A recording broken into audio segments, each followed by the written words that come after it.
Méditation et conscience. Dans un monde assourdi par le bruit des bombes, il reste encore des cœurs qui écoutent, le silence d'un enfant en larmes, le souffle d'une mère qui attend, et la voix d'Allah éternel qui murmure à ceux qui cherchent la justice. Et ne pense pas que ceux qui sont tués dans le chemin d'Allah soient morts. Non, ils sont vivants auprès de leur Seigneur, pourvus de leur subsistance. Sourate Al-Imran, 169. 1. Le contexte actuel. Une tension mondiale. Une brume invisible plane au-dessus des cartes diplomatiques. Les mots sont devenus trop lourds pour les lèvres des chefs d'État. Les regards s'évitent dans les couloirs du pouvoir. Quelque chose est en train de naître ou de mourir. Les rues d'Ankara, habituellement noyées dans l'agitation administrative, semblent aujourd'hui retenir leur souffle. Les cafés sont remplis, mais les conversations sont plus basses. Les serveurs écoutent la radio à défaut de servir le thé. Les journaux, eux, n'osent plus poser la question. Mais les murs la murmurent. Les regards la hurlent. Les prières nocturnes la gravent dans le ciel noir de l'attente. L'armée turque va-t-elle intervenir à Gza? Ce n'est plus une rumeur. Ce n'est pas encore un ordre. Mais tout, dans les mouvements de l'État, semble danser au bord du précipice. Des convois se déplacent, des navires quittent les ports de Mersin, des pilotes sont rappelés d'urgence, des diplomates s'enferment dans des réunions sans fin. Et au fond, une question perce le cœur de tous ceux qui ont encore un souffle d'humanité. Et si cette fois, quelqu'un faisait quelque chose, mais les chiffres restent froids, des milliers de morts, des enfants sous les décombres, des familles sans toit, des appels à l'aide ignorés, des larmes salées par la mer, jamais par les caméras. Chaque jour, les bombes tombent sur Gaza, et chaque nuit, les croyants élèvent leurs mains, espérant que l'une d'elles touche enfin un ciel prêt à écouter. Pendant ce temps, dans les couloirs secrets de l'état-major turc, on ne parle pas. On calcule, on mesure. On trace sur des cartes des lignes imaginaires, comme si le sang pouvait s'effacer avec de l'encre. Mais une autre ligne, elle, ne se trace pas sur le papier. C'est celle de la conscience. Et c'est là que l'histoire devient plus qu'un simple événement politique. Elle devient une épreuve spirituelle. Et s'ils avaient en voulu sortir, ils s'y seraient préparés. Mais Allah détestait leur départ. Il les a donc rendus paresseux et il leur fut dit « Restez avec ceux qui restent ». Coran, At-Tawbah 46. Alors, la Turquie se prépare. Mais nous, croyants, que préparons-nous? Si demain les soldats turcs pénètrent dans la bande de Goza, les chars avancent, les uniformes défilent sous les cris d'un peuple piégé. Si cette marche devient une réalité, alors l'histoire ne nous posera pas une question politique. Elle nous posera une question morale, spirituelle, existentielle. Et toi, qu'as-tu fait? As-tu levé la voix? As-tu levé les mains vers le ciel? As-tu pleuré pour autre chose que toi-même? Dans les souks d'Istanbul, les gens chuchotent. Dans les mosquées, l'imam prie plus lentement. Dans les dortoirs militaires, les jeunes soldats fixent le plafond sans savoir si leur avenir est à la frontière ou dans la tombe.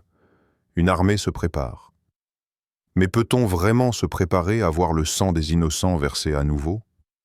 Peut-on s'habituer à entendre les enfants crier sous les frappes, à regarder le monde détourner les yeux, encore une fois?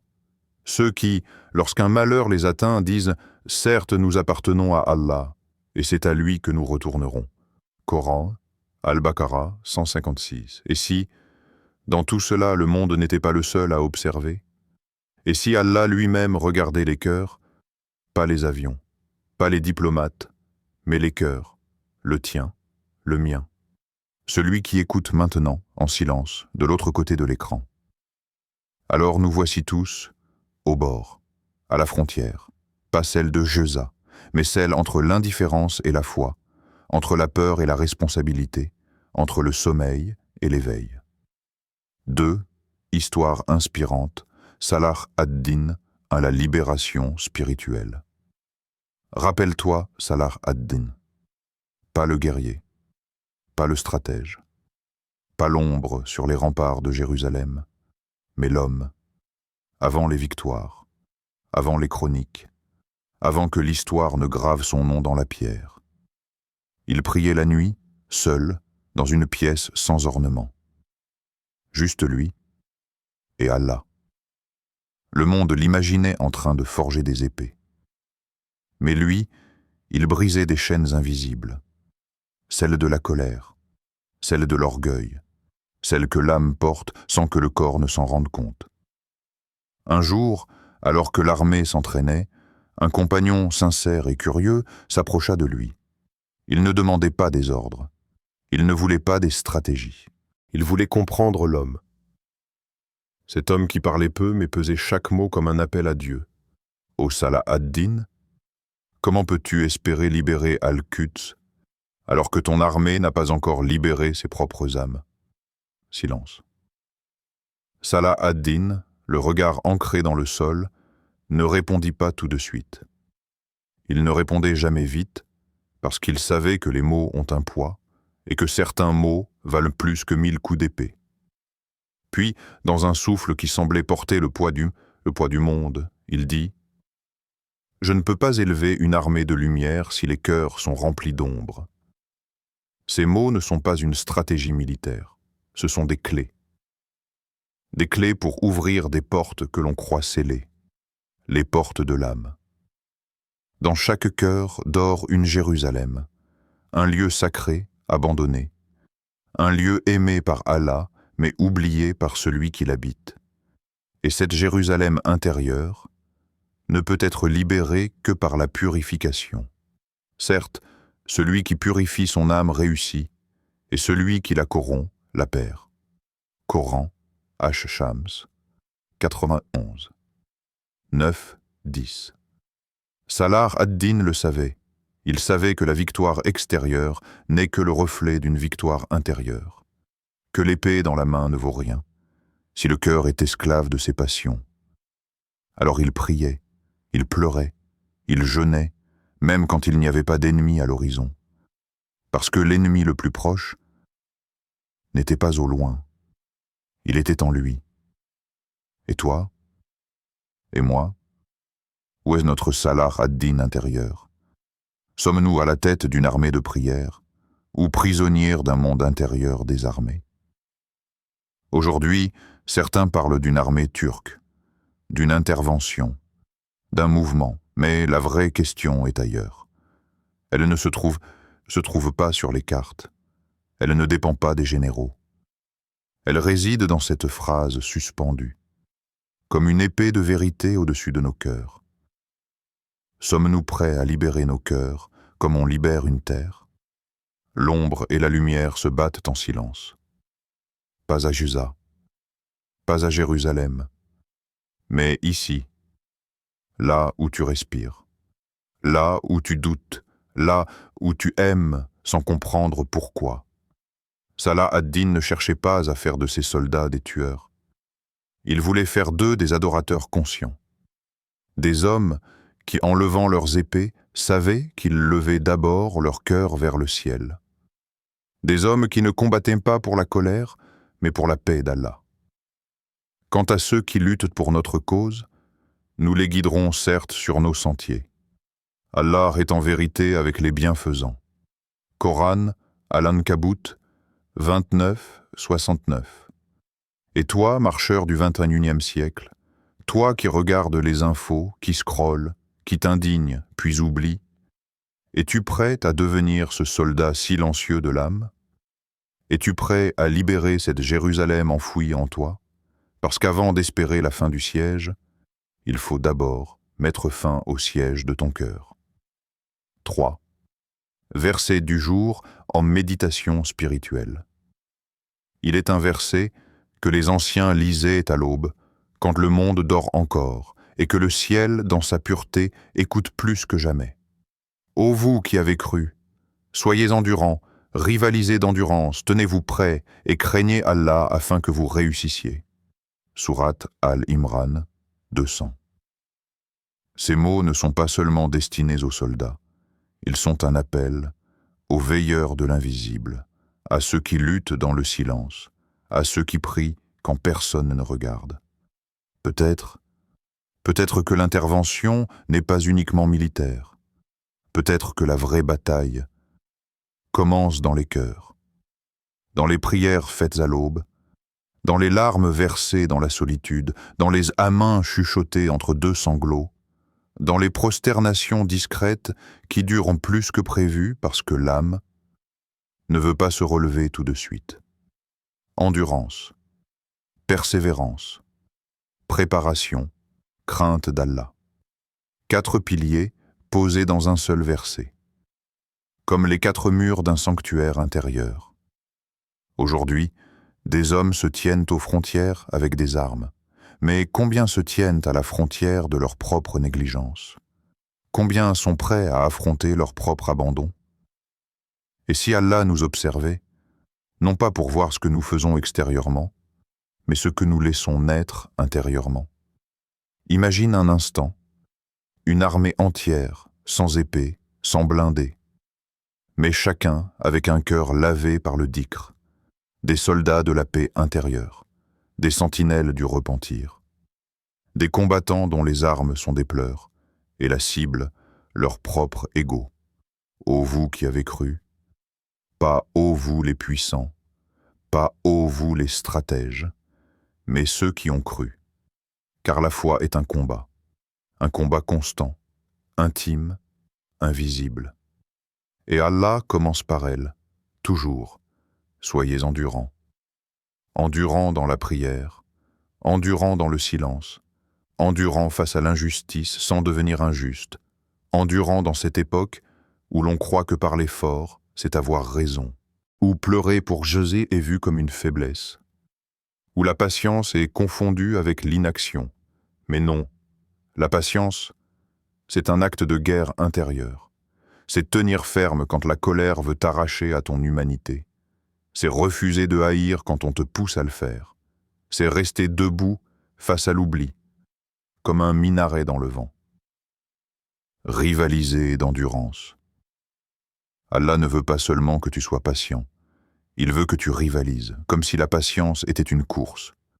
Un terrain de compétition, non pas pour être meilleur que l'autre, mais pour être plus sincère devant lui. Tenez-vous prêts. Mais prêts à quoi? À la guerre? À la mort? Ou prêts à répondre à l'appel?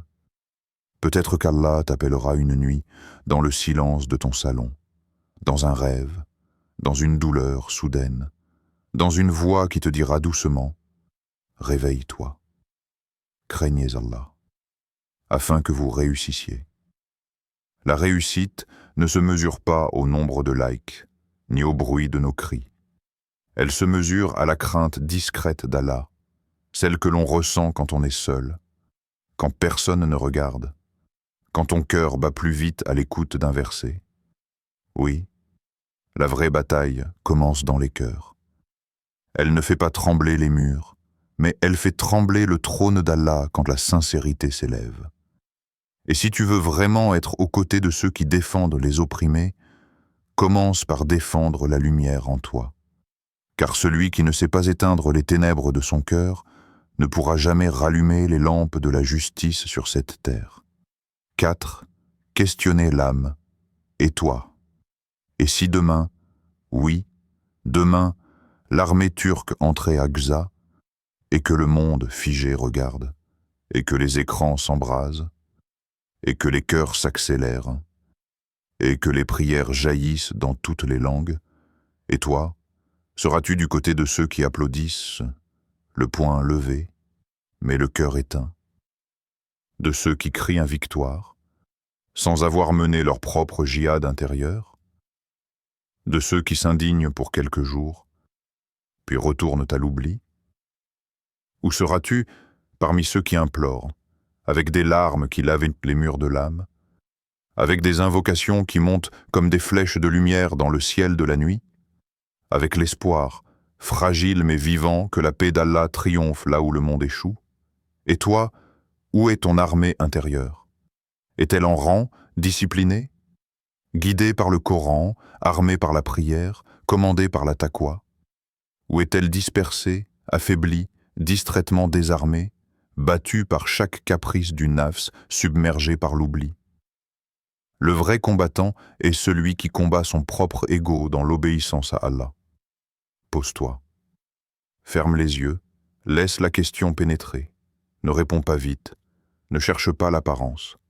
Cherche le silence entre deux respirations. C'est là qu'Allah parle à ton cœur. As-tu préparé ton âme à répondre à l'appel d'Allah? Pas l'appel à la guerre, non, mais l'appel à la sincérité, à l'authenticité, à l'éveil.